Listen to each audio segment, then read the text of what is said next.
Hey guys and gals, now we're here from Drakewing Gaming, and some of you on Twitter, the Gaming Dragon. Today I'm coming back at you with a new Let's Play series on Haven Celestia, Under One Sky. This is very much a... oh god, loud music. Star Fox-esque looking game. And I don't know anything about it. I know that it looks like very Star Fox-esque. I like the whole space theme, going to other planets. I think that's really cool. So yeah, very interested in jumping into this. I don't know if it's part of a larger series or not, because this right here is making me think it is.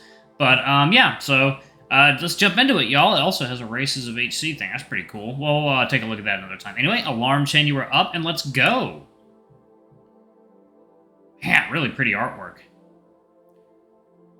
Oh, what is going on with this? This is weird. Is it, is it a lower resolution? I don't know, that's weird. Okay.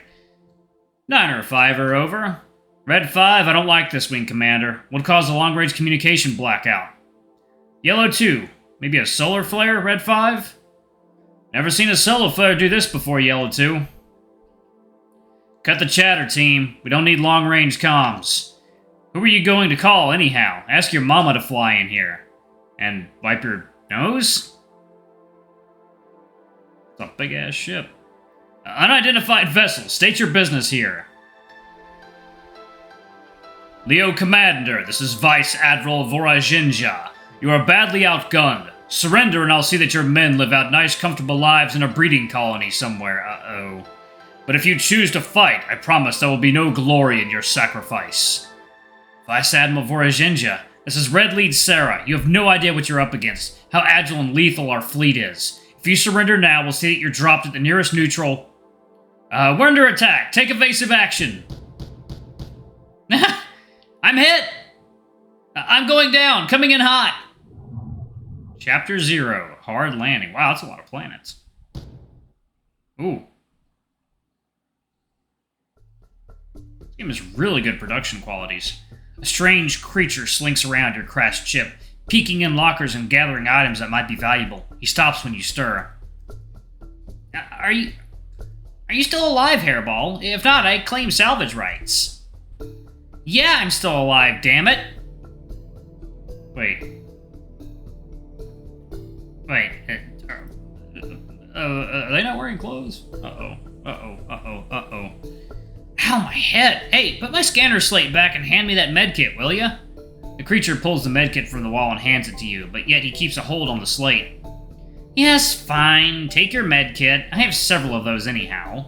This is a scanner, you say? Yes, what a wondrous device. It shows here the Krakun Dreadnought is leaving the system. Goodbye, you stupid lizards.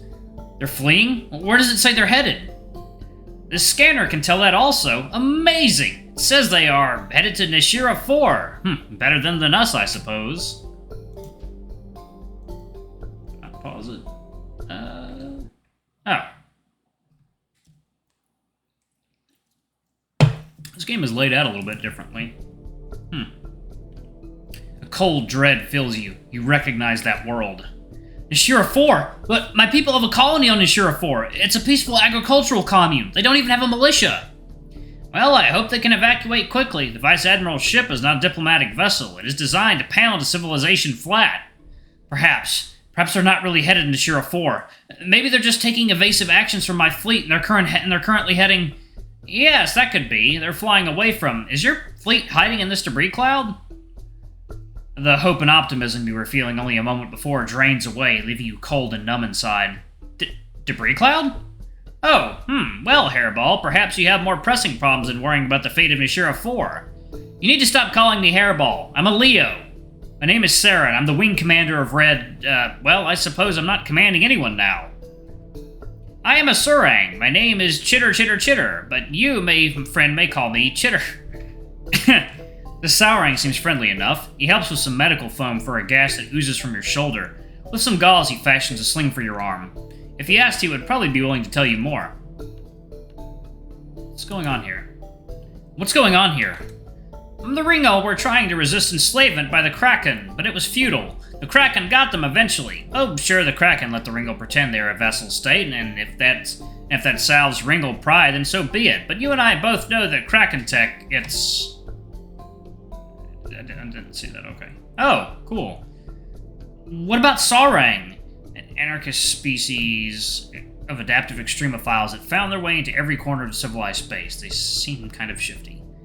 Do the Kraken want you too? A gigantic species of lizards, the Kraken see themselves as the lords of the galaxy. Their massive military and slave force has kept anyone from resisting the Kraken's domination. They really suck. It's my duty to defeat them. The Saurang laughs without joy. There was a darkness in his mirth. They thought they didn't realize their mistakes too late. Oh, sure, they killed plenty of us and even terraformed our planet so it has a sulfur atmosphere, but we won in the end.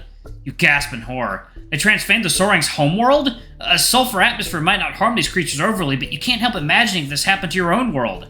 How many billions of innocents would suffocate? Feeling dubious, you ask. You conquered the Kraken?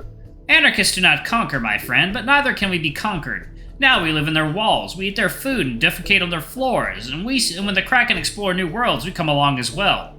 They will never be free of us. If you asked, he would probably be willing to tell you more. Nice. Oh. He seems somewhat pleased that you would ask for his opinion. What do you think I should do? Chitter, chitter, chitter squeezes the scanner slate to his narrow chest and smiles. If you let me keep the scanner thing, then I will help you repair your ship.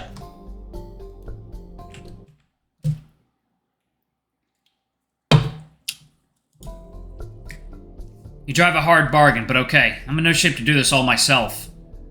The curious creature dives right into the work, fixing systems with the skill of a master craftsman and the creativity of a wasteland scavenger. With his prehensile tail, nimble double-thumbed paws, and his seemingly bottomless tool bag, he makes quick work of the ship's mangled machinery. Thank you, Chitter, for the help. I suppose it could go most anywhere now, but where? Well, as I see it, you have 3 options. Alright. Huh. Give up all this anger for the Kraken. Live with us. I will help you sell your ship for a small percentage, and you will be set for life. No governments, no wars? It does sound appealing. After all, everyone back home will presume you died with your men. Starting over would be far simpler than trying to explain how you managed to be the lone survivor. Yeah, maybe it is time for a change. You kick back, breathe in the dry atmosphere, and watch the remnants of your fleet fall from orbit and crash into the sea. Grab some moonshine and enjoy your life of anarchism, King. What? Also, this is game over. Click and go back to try again. That's funny. Gonna kill me. I suppose you could chase after the Kraken and try to stop them yourself. Do you think that'd succeed? No, not really, but you could try. Your heart beats faster as you imagine the honor and glory of facing the Kraken on your own. Okay, I will. They never expect one lone fighter to take on a dreadnought. That's stupid! Good luck, Sarah. You're going to need it. You hop into the cockpit and spool up the engines. As they warm, you run through your standard pre-flight check, only to find your primary weapons offline. No matter how many times you switch them on and off, the status indicator remains red. Your heart slows and falls in your chest as you slump back into your seat. Chitter, I thought we repaired everything. Why won't the guns come online? I had to discharge the firing batteries. It would be hazardous to work on them otherwise. Let the engine run for a few days and they will recharge. A few days? Yes, 3 or 4 should be plenty. 3 or 4 days? I can't fight the Kraken if the guns won't fire. No, perhaps not. It might be best if we reconsider your options. You leave the engine running, but shimmy your way back out of the cockpit. Well, as I see it, you have 3 options. You know.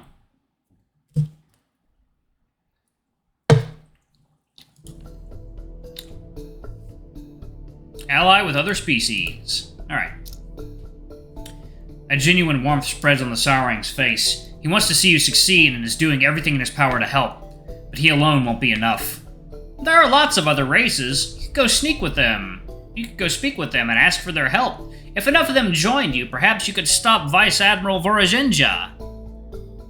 And how would I go about doing something like that? I'm no Imperial diplomat, I have nothing to offer them. And look at how well it's done you here. I wanted to loot a dead hairball, yet now here we are. I fixed up your ship and I'm helping you out. Your words are still powerful. Try to appease the other races. Tell them what they want to hear. And how do I know what people want to hear? You must use the tactics of Tika Chirp Snarl and Chirp Purr Chirp and Whine Chitter Click. Chitter had been speaking in a perfectly understandable way before, but those 3 words completely eluded you. They must be something from the Souring language. Hold on, let me... Chitter taps a few times on your tablet, then spins it around to show you 3 symbols. Speak from the Fang. It means to argue your point from a place of strength and domination. Just to do something because nobody can stop you. Speak from the Tail. It means present yourself with nobility and honor. To do the right things simply because it is. Did you decide to help me because your tail told you to? It's metaphorical. Now please let me finish. And finally, to speak from the Mark. He quickly glances at your right ear, and you take notice of the complex tattoo inside his own oversized ear. Well, I guess Leo don't have clan marks. How do Leo differentiate each other? A noble feline species seek peace and prosperity for all. I'm one too! Well, our hairstyles are all pretty unique. The prophets inform us that our braids are a representation of our soul. He makes a quick adjustment to his diagram. And let's say to speak from the braid. It means to find a middle ground, a compromise, to do something because everyone benefits. Sounds ideal for most situations. The galaxy is never so kind, but neither should you be. You're never going to be able to repay everything you've ever promised. That sounds terrible. You're telling me I should lie to the other races? We tell lies to others all the time. Did you tell someone back home that you'd return only to nearly die in a crash landing? It doesn't matter. We say these things because it's what other people want to hear. You need to convince these races quickly. You don't have much time before the Krakun get to Nishira 4. You can deal with the false promises afterwards. This all sounds really hard. I did not say it would be easy. You offer Chitter Chitter Chitter your paw and a smile. No, I suppose I didn't. Thank you, Chitter. I appreciate the help. Oh, I should probably mention, I swapped out your Leo transponder for a Krakun one that fell off a visiting ship. Hopefully it will keep you safe from your enemies and allow you to slip through their gates unnoticed. That's great. Hang on, what about my allies? Will they try to shoot me down? Ah, yes, I suggest you take caution around them. Best keep this mission to yourself, lest they think you lost a Krakun fighter.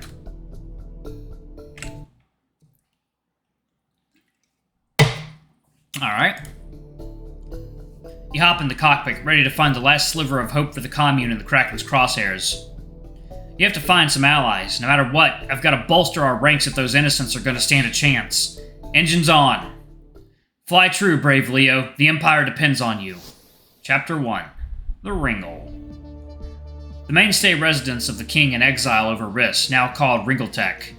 It is not easy to gain an audience with the king in exile. The mainstay is an opulent space station filled with more niceties than should be allowed in space. The rooms are filled with petitioners of all stripes. Literally, as most of them are Ringle. A limber, bushy-tailed species known for their promiscuity, the Ringle swear fealty to their king. They are quite experienced lovers, not that I know personally. You never really liked Ringle. You spent a good portion of your career fighting them and found them to be ugly, dirty, and more than a little perverted. You cannot fathom how they managed to build spacecraft or reach the stars under their own power. They must have cheated, you think. Soon, though, your battle-hardened presence makes an impression on the retainers. And within some hours, you were allowed to step into the king's quarters. God, that was easy as hell. The king in exile is not terribly impressive. He seems fat, in a way, lounging on a bed of pillows and snacking on whatever fresh fruit they ship to this place under great expense. Nobody else seems to even be here. It's just you and the king. Of course, the king cannot be left alone in these cases. You are certain you are being watched, even if the words are private for the king's ears only. The king acknowledges you with a glance. He's waiting for you to do something.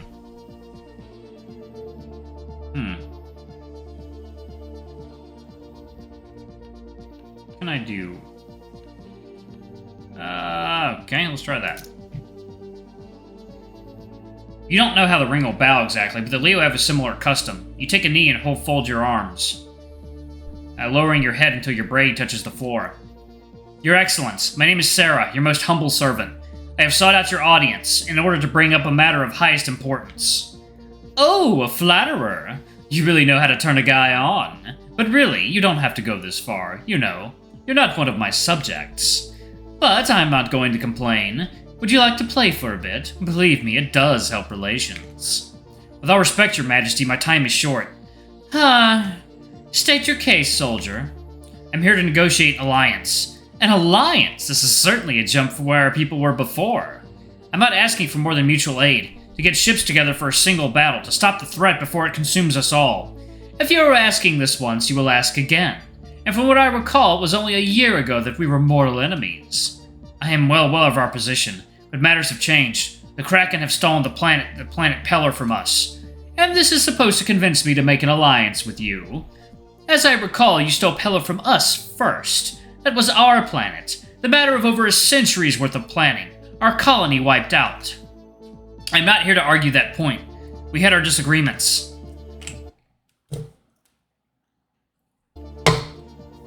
Disagreements, he says.